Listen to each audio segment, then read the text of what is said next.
नमस्कार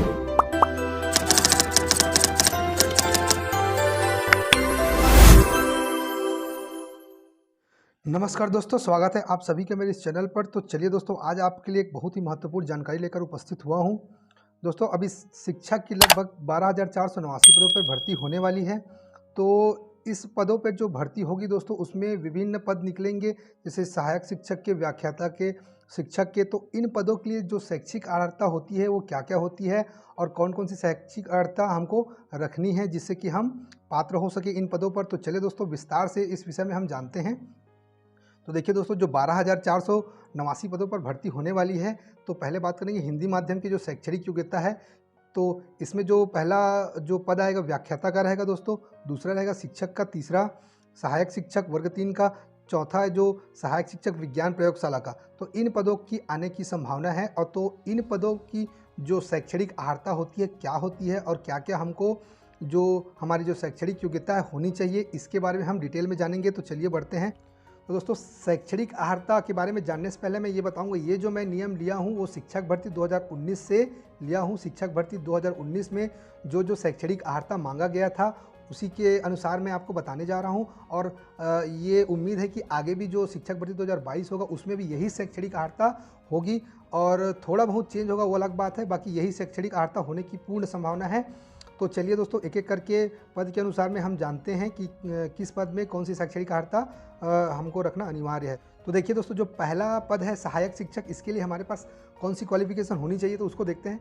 पहला क में दिया हुआ है, देखिए न्यूनतम 50 अंकों के साथ में 50% अंकों के साथ में उच्चतर माध्यमिक तथा प्रारंभिक शिक्षण शास्त्र में द्विवर्ष डिप्लोमा। तो इस पॉइंट का अर्थ है दोस्तों, हमारे पास 12वीं में 50% अंक होना चाहिए और साथ में डीएड भी होना चाहिए, डीएड या डीएलएड जो भी इसके नाम से जाना जाता हो, तो ये हमारे पास होना चाहिए। साथ में टीईटी क्वालिफाई होना चाहिए, कक्षा 1 से 5 के लिए हमको टीईटी क्वालिफाई होना चाहिए, तब हम इस पद के लिए पात्र हैं। अब देखिए दोस्तों, अथवा लिखा हुआ है, इसके बाद और भी इसमें क्राइटेरिया दिया हुआ है जो आप रखेंगे, अगर आपके पास है तो आप पात्र हो सकते हैं। तो इसके पास देखिए, न्यूनतम 45% अंक के साथ में उच्चतर माध्यमिक एवं प्रारंभिक शिक्षण शास्त्र, चाहे उसे किसी भी नाम से जाना जाता हो, में द्विवर्ष डिप्लोमा जो राष्ट्रीय अध्यापक शिक्षा परिषद विनिमय 2002 के अनुसार प्राप्त किया गया हो। तो दोस्तों, ये पॉइंट थोड़ा सा अलग हो जाता है। इसमें जो 45% जो बता रहा है, इसका अर्थ ये नहीं है कि हमारे पास 12वीं के साथ में 45% अंक हो और डीएड हो तो हम पात्र हो जाएंगे। इसमें दिया हुआ है विनिमय 2002 के अनुसार प्राप्त, तो ये पॉइंट थोड़ा सा अलग हो जाता है दोस्तों। तो अगर किसी के पास ये भी है तो भी वो पात्र होंगे। अगला जो पॉइंट दिया हुआ है अथवा करके देखिए, न्यूनतम 50% अंकों के साथ उच्चतर माध्यमिक अथवा इसके समकक्ष एवं प्रारंभिक शिक्षण शास्त्र बीएलएड में 4 वर्षीय स्नातक, अगर ये भी है तो भी पात्र हैं।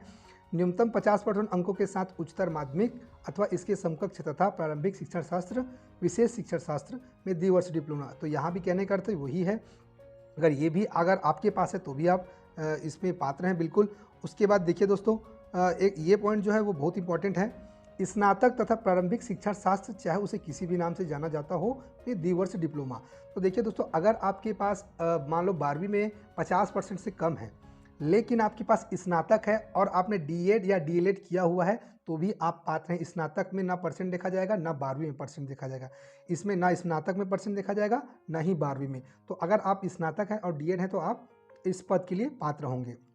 अगला जो है देखिए, न्यूनतम 50% अंकों के साथ स्नातक तथा बीएड अर्हता भी कक्षा 1 से 5 तक पढ़ाने के लिए अध्यापक के रूप में पात्र होंगे। देखिए, तो इसमें इस पॉइंट में बोल रहा है कि अगर आपके पास स्नातक है और स्नातक में आपका 50% है और साथ में आप बीएड हैं और आपका टीईटी क्वालिफाई है कक्षा 1 से 5 के लिए, तो भी आप पात्र हैं। और दोस्तों, अगर इसमें जितने भी जो अभी पॉइंट हमने देखे हैं, उसके अलावा अगर टीईटी आपके पास नहीं है और बाकी अर्हता आपके पास है तो भी आप अपात्र हो जाएंगे। इसलिए इसका सबसे पहला जो क्राइटेरिया है वो टीईटी है। अगर आपके पास टीईटी है, उसके बाद ये सारे पॉइंट इसमें अप्लाई हो जाएंगे ऑटोमेटिक। टीईटी ही इसका मेन एलिजिबिलिटी क्राइटेरिया है। तो चलिए दोस्तों, ये तो हुआ सहायक शिक्षक का। अब हम जानते हैं कि शिक्षक पद के लिए क्या क्या अर्हताएँ होती हैं। तो देखिए, शिक्षक पद में दोस्तों, शिक्षक जो विषय होता है वर्ग 2, शिक्षक जो पद होता है वर्ग 2, उसके लिए अलग अलग विषय में निकलता है। जैसे गणित का निकलता है, जीव विज्ञान का, अंग्रेजी का, समाज विज्ञान का। तो देखिए दोस्तों, सभी जो निकलते हैं सभी विषय में, उसमें स्नातक इसमें मांगा जाता है। तो पहला पॉइंट देखिए इसमें क्या लिखा है स्नातक और प्रारंभिक शिक्षण शास्त्र, चाहे उसे किसी भी नाम से जाना जाता हो, में 2 वर्ष डिप्लोमा। इस पॉइंट का अर्थ ये है दोस्तों, अगर मैं उदाहरण के रूप में मान लो गणित का लेता हूँ, तो गणित में जो स्नातक होता है वो बीएससी कहलाता है। अगर मेरे पास बीएससी है प्लस मैं डीएड या डीएलएड हूँ और टीईटी क्वालिफाई हूँ, तो मैं इस पद के लिए एलिजिबल हूँ, मैं पात्र हूँ। तो दोस्तों ये तो स्नातक के साथ में डीएड के साथ में हो गया। इसमें बीएड के साथ में भी नियम है, देखिए जो अथवा करके लिखा है, न्यूनतम 50% अंकों के साथ स्नातक एवं शिक्षा बीएड में 1 वर्ष स्नातक। तो इसमें इस पॉइंट का जो कहने का अर्थ है वो है, अगर आपके पास स्नातक है उसमें 50% है और आपने बीएड भी किया है तो भी इस पद के लिए आप पात्र हैं। साथ में टीटी होना अनिवार्य है, बिना टीटी का ये जो क्राइटेरिया वो अप्लाई नहीं होगा, तो टीटी इसका मेन क्राइटेरिया है। अब देखिए अगला जो पॉइंट दिया हुआ है अथवा करके, ये जो वही पॉइंट है दोस्तों जो सहायक शिक्षक में बताया था, इसका अलग ही नियम है। तो चलिए ये तो बहुत कम लोगों के पास होता है।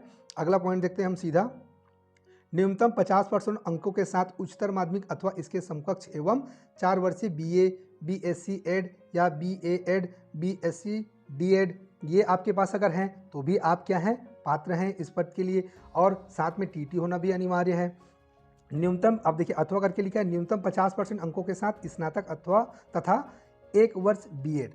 अगर वही बात है कि अगर आपके पास एक स्नातक है उसमें 50% है और आपके पास 1 वर्षीय बीएड है, पहले 1 वर्ष का होता था अभी 2 वर्ष का कर दिया है, तो वो भी दोनों चलेगा, 2 वर्ष का भी रहेगा तो भी चलेगा, 1 वर्ष का है तो भी चलेगा।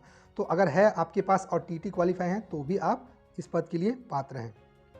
तो देखिए दोस्तों ये तो हो गया शिक्षक पद के लिए। अब शिक्षक पद में विषय के अंदर भी कुछ सब्जेक्ट होते हैं, तो उसका भी डिटेल यहाँ पर दिया हुआ है। अंग्रेजी विषय में ये होना चाहिए, जीव विज्ञान में भी ये जो विषय दिया है वो होना चाहिए, गणित में भी होना चाहिए और कृषि और व्यायाम में भी ये होना चाहिए। तो देखिए दोस्तों कृषि और व्यायाम का यहाँ पर थोड़ा सा आपको मैं जानकारी देना चाहूँगा। कृषि में ना तो बीएड की ज़रूरत पड़ती है, ना तो डीएड की ज़रूरत पड़ती है, ना ही टेट की ज़रूरत पड़ती है।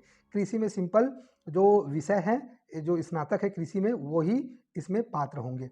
अगला जो दिया है व्यायाम, तो व्यायाम के लिए अलग से यहाँ पर दिया हुआ है। देखिए दोस्तों, उच्चतर माध्यमिक परीक्षा उत्तीर्ण एवं डीपीएड अथवा बीपीएड सहित स्नातक। तो ये जो डीपीएड और बीपीएड जो दिया है ये फिजिकल एजुकेशन की पढ़ाई होती है और ये स्पोर्ट टीचर या व्यायाम टीचर जो भी आप बोल सकते हैं, इसके लिए ये आपके पास क्वालिफिकेशन होना चाहिए, तब आप पात्र हैं। इसमें टीटी की आवश्यकता नहीं होती है। जो कृषि और व्यायाम है उसमें टीटी की आवश्यकता नहीं होती है, ना ही बीएड या डीएड की आवश्यकता होगी। जो इसमें दिया है वही क्वालिफिकेशन आपको लगेगा। तो दोस्तों ये तो था शिक्षक पद के लिए, जिसके लिए क्वालिफिकेशन हमारे पास ये क्वालिफिकेशन होना चाहिए। और एक चीज़ आप ध्यान रखेंगे कि इस पद में टीईटी अनिवार्य है। बिना टीईटी का ये जितना भी पॉइंट है वो ऑटोमेटिक ही वो कट जाएगा, निरस्त हो जाएगा। अगर टीईटी है उसके बाद ये सारा पॉइंट क्या होगा, अप्लाई होगा। तो चलिए ये तो हो गया शिक्षक का। अब बढ़ते हैं हम व्याख्याता के पद की जो एजुकेशन क्वालिफिकेशन होती है, क्या क्या होती है। तो देखिए दोस्तों, सबसे पहले यहाँ पर पॉइंट लिखा हुआ है, किसी मान्यता प्राप्त विश्वविद्यालय संस्था में द्वितीय श्रेणी, ध्यान देंगे दोस्तों, द्वितीय श्रेणी अब कई यूनिवर्सिटी 45% को लेता है, तो जिनका 45% और द्वितीय श्रेणी है, सेकेंड डिवीजन है, वो व्याख्याता पद के लिए पात्र हैं। और उसके साथ में बीएड होना अनिवार्य है। इसमें टीईटी की ज़रूरत नहीं होती। टेट हमारा जो परीक्षा होता है उसको क्वालिफाई करने की ज़रूरत होती ही नहीं है। व्याख्याता के लिए टेट ऑर्गेनाइज हुआ ही नहीं है छत्तीसगढ़ में। तो इस हिसाब से आपको व्याख्याता की जो शैक्षणिक अर्हता है उसमें जो पोस्ट ग्रेजुएशन होता है, स्नातकोत्तर होता है, उसमें द्वितीय श्रेणी और साथ में बीएड होना अनिवार्य है। अब देखिए दोस्तों, हर विषय का अलग अलग होता है, उसमें भी एक विषय के अंदर में भी विषय होता है, तो उसको समझेंगे। थोड़ा नीचे दिया हुआ है अंग्रेजी में अंग्रेजी ही है।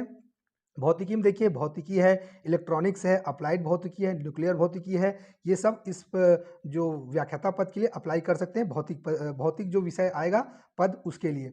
तो इसमें अलग अलग दिया है, देखिए रसायन के लिए भी अलग दिया हुआ है और जीव विज्ञान के लिए भी दिया है, वाणिज्य के लिए भी दिया है और गणित के लिए भी दिया है। तो इसके अंदर में जितने भी सब्जेक्ट दिए हैं वो सभी इन पदों पर अप्लाई कर सकते हैं। तो इस पद का सिर्फ एक ही क्राइटेरिया है कि आपके पास स्नातकोत्तर, जिसको हम पोस्ट ग्रेजुएशन बोलते हैं, पीजी, उसमें आपका 45% होना अनिवार्य है, सेकेंड डिवीजन, और साथ में बीएड होना अनिवार्य है। तो ये दोस्तों ये तो था व्याख्याता का। अब एक और पद होता है, उसको देख लेते हैं, सहायक शिक्षक विज्ञान प्रयोगशाला। तो सहायक शिक्षक विज्ञान प्रयोगशाला का एक ही क्राइटेरिया है कि आपका 12वीं में विज्ञान से आप 12वीं पास हो और आपका उम्र 21 वर्ष हो तो आप विज्ञान प्रयोगशाला के लिए पात्र हैं। ना तो इसमें डीएड का ज़रूरत पड़ता है, ना बीएड का ज़रूरत पड़ता है और ना ही टीटी की आवश्यकता होती है। तो विज्ञान प्रयोगशाला का अगर पद आएगा तो उसमें अगर आप 12वीं में विज्ञान लिए हैं और पास हैं तो आप इस पद के लिए पात्र होंगे। तो दोस्तों आशा करता हूँ इस वीडियो में जो एजुकेशन क्वालिफिकेशन का जो मैं जानकारी दिया हूँ आपको समझ में आ गया होगा और कोई भी डाउट नहीं होगा। तो चलिए दोस्तों, इस वीडियो में आज के लिए बस इतना ही। दोस्तों एक रिक्वेस्ट करूंगा, अगर आप मेरे चैनल पे नए हैं तो मेरे चैनल को सब्सक्राइब कीजिए। अगर ये वीडियो आपको अच्छा लगा तो वीडियो को लाइक कीजिए। तो आज के लिए बस इतना ही, मिलता हूं मैं आपको एक नए वीडियो के साथ में। तब तक के लिए जय हिंद।